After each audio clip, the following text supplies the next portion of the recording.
सहयोग में तत्व किस तरह से इंसान के प्रकाशित होते हैं और प्रभावित करते हैं।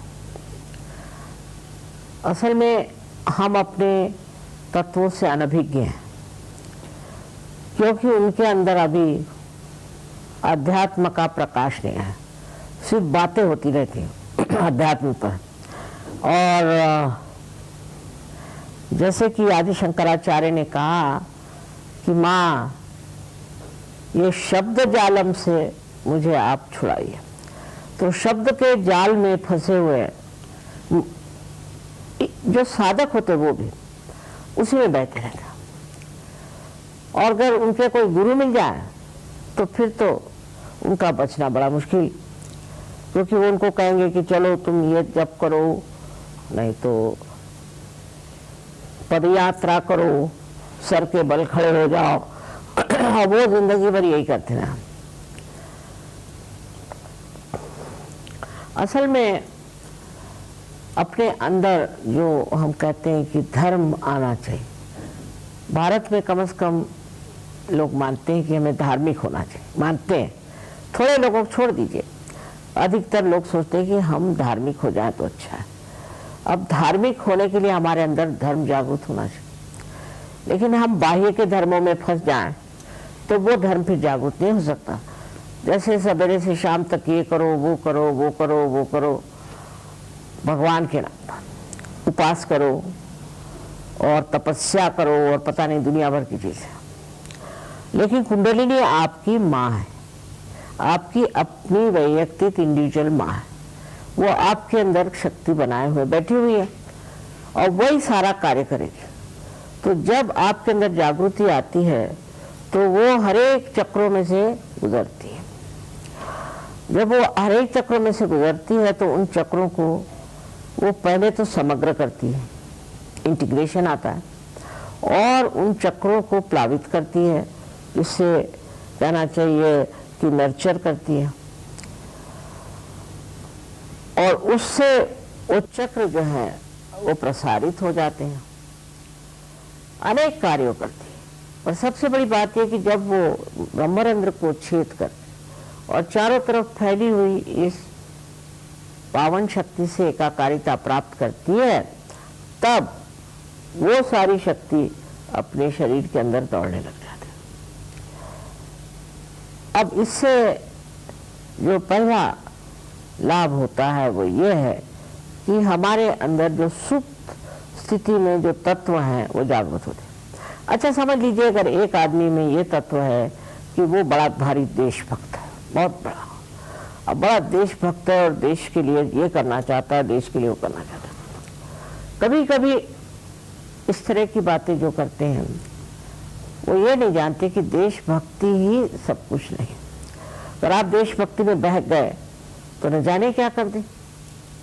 और आप किसी भी एक चीज को सोच लें कि यही हमारा परम कर्तव्य है, एक चीज को, तो आपका एक ही तत्व बढ़ेगा और उससे बाकी के तत्व जो हैं वो खत्म हो जाएंगे। अब जैसे एक आदमी है, वो ये कि मेरे दफ्तर मुझे बहुत सामान है, तो वो अपनी बीवी को बिल्कुल ही छोड़ देगा, बच्चों का ख्याल ही नहीं करने वाला, और चाहेगा कि मेरी जिंदगी जो है वो मेरी अपनी है, मैं जैसा रखूं। तो आपने शादी क्यों करी? आपके बाल बच्चे क्यों हुए हैं? उनको भी कुछ देना चाहिए, उनको भी संभालना। तो जिसको कहना चाहिए कि सर्वांगीण उन्नति जब होती है मनुष्य की, तो वो किसी भी चीज़ को निगलेक्ट नहीं करता, किसी भी चीज़ की वो छोड़ता नहीं। जैसे कि पति है उनको भी देखें, बच्चे हैं उनको भी देखेंगे, और उनके रिश्तेदार हैं उनको भी देखेंगे, और जितने भी लोग हैं सबको वो एक समझेंगे।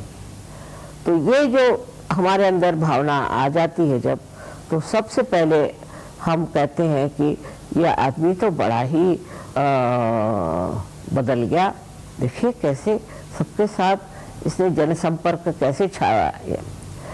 अब अनेक चक्रों पे अनेक तरह की विशेषताएं और तत्व हैं, और सबसे पहला जो चक्र है उसकी विशेषता है कि अबोधिता, इनोसेंस, और दूसरी उसकी जो विशेषता है वो ये है कि प्यूरिटी, निर्मलता, निर्मलता के अवतार है। अब जिस आदमी में निर्मलता का मतलब ये नहीं कि आप नहाना धोना, पर निर्मलता माने हृदय की निर्मलता।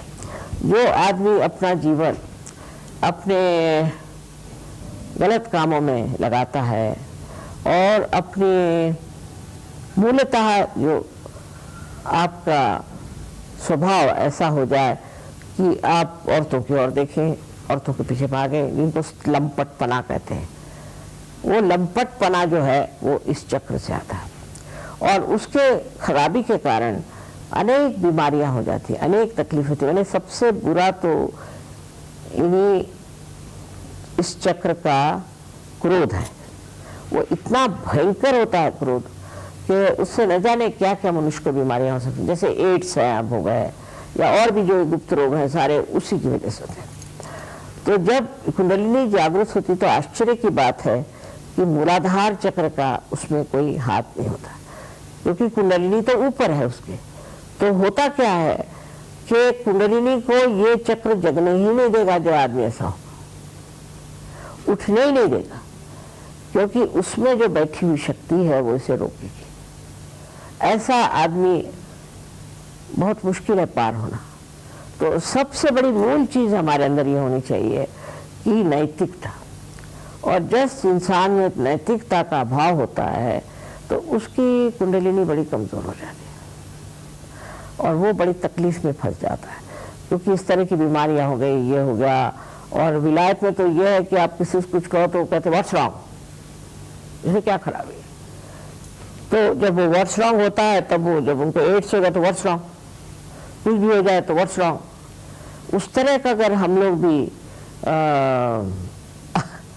अपने जीवन का ऐसा तथ्य निकालें तो उससे आपका तत्व पूरा नष्ट हो जाएगा।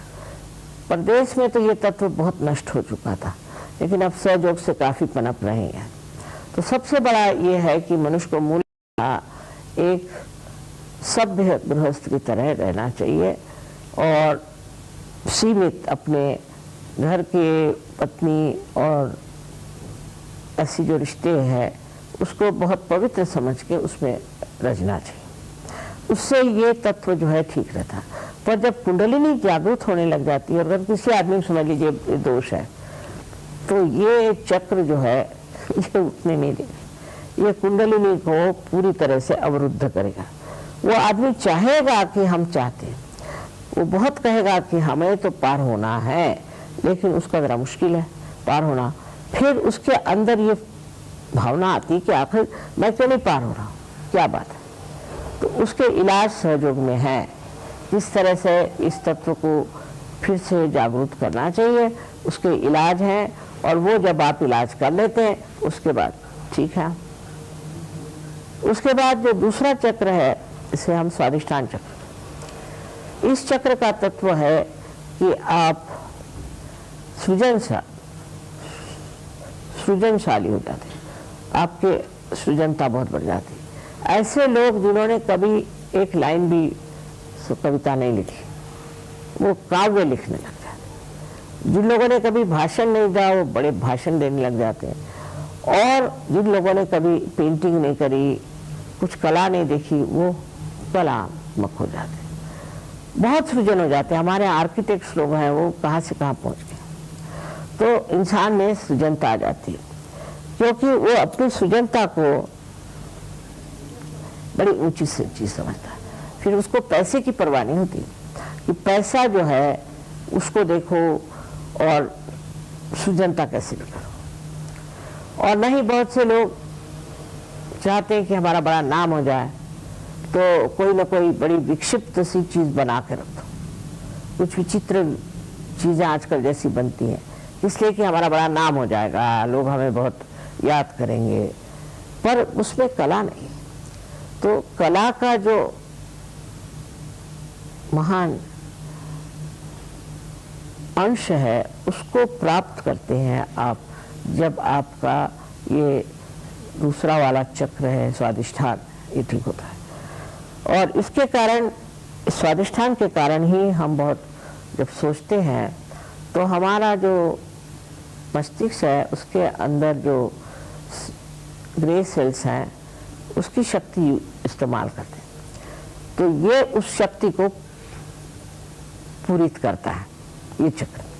तो जो लोग बहुत सोचते हैं उनको दुनिया भर की बीमारियां हो जाती हैं, जिसको हम राइट साइडेड बीमारियां कहते हैं।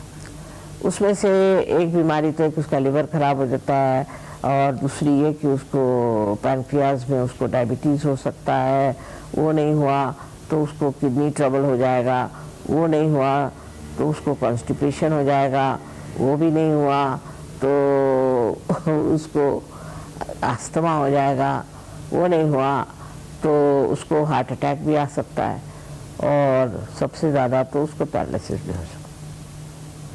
सो राइट साइडेड जो बीमारियां हैं वो स्वादिष्ठान चक्र से आती है, और लेफ्ट साइडेड बीमारियां भी उसी से आती है। तो बहुत ज़रूरी है कि हमारा स्वादिष्ठान जो है वो अच्छा रहना चाहिए।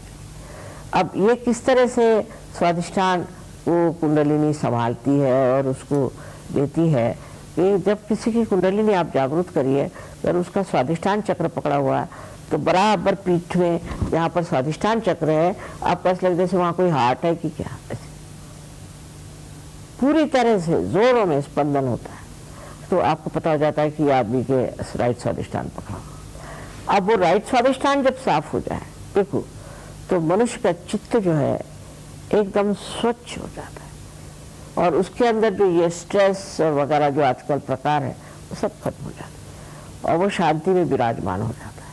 स्वादिष्ठान चक्र बहुत ज़रूरी है कि हम ठीक रखें आजकल के ज़माने में, जबकि हमारे ऊपर दुनिया भर के कार्य करने के बोझे लदे हो।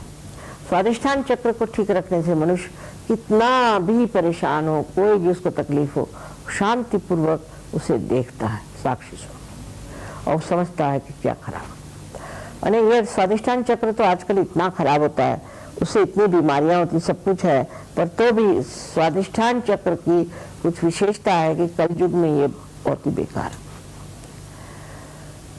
फिर उससे जो और भी बीमारियां होती हैं उसके डिटेल्स में मैं नहीं जाना चाहती, पर यही कहूंगी कि बीमारी के अलावा मनुष्य अत्यंत संतापी और गुस्से वाला होता है, राइट साइडेड। बात बात में वो तुनक मिजाज होता है, उसको बड़ा ही लगता है कि मैं इतनी पोजीशन का आदमी हूँ, मेरी कोई इज्जत नहीं करी। छोटे से आदमी भी बहुत अपने को समझने लगता है। ये भी राइट साइड स्वादिष्ठान से होता है, और लेफ्ट साइड स्वादिष्ठान जो पकड़ता है तो उससे मनुष्य चिंतित हो जाता है, बड़ा दुखी हो जाता है, उसको डिप्रेशन आ जाता है, और वो सोचता है कि मुझसे बुरा कोई नहीं, और मुझे सब सता रहे हैं, मुझे परेशान है, दुनिया भर के साइकोलॉजिकल केसेस होते हैं। तो ये दो साइड जो है चक्र के, लेफ्ट एंड राइट, इसको बहुत संभालना चाहिए, और वो सहयोग में बहुत फायदे की चीज़ है, क्योंकि उससे ये दोनों चक्र जो हैं ये साफ हो जाते हैं। जब साफ हो जाते हैं तो आप हर एक चीज़ को इस तरह से समझते हैं जैसे कि एक आप बाहर से अपने को देख रहे हैं। अच्छा, तब आपको गुस्सा आ रहा है, अच्छा बैठिए, आप अपने ऊपर हंसते, अपना ही मजाक करते, अपने ही बारे में ये सोचते हैं कि मैं क्या कहता हूँ, मैं क्या कर रहा हूँ।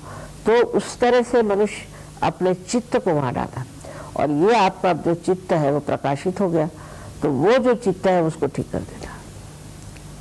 स्वादिष्ठान चक्र के लिए तो सहयोग बहुत ज़रूरी है, और आजकल के ज़माने में जितनी भी परेशानी है स्वादिष्ठान से, ऐसे मुझे लगता है अधिकतर, क्योंकि उसी से देखिए आपके हार्ट पे भी असर आता है इस पर। फिर उसके बाद नाभि चक्र है। नाभि चक्र जो है बस आगे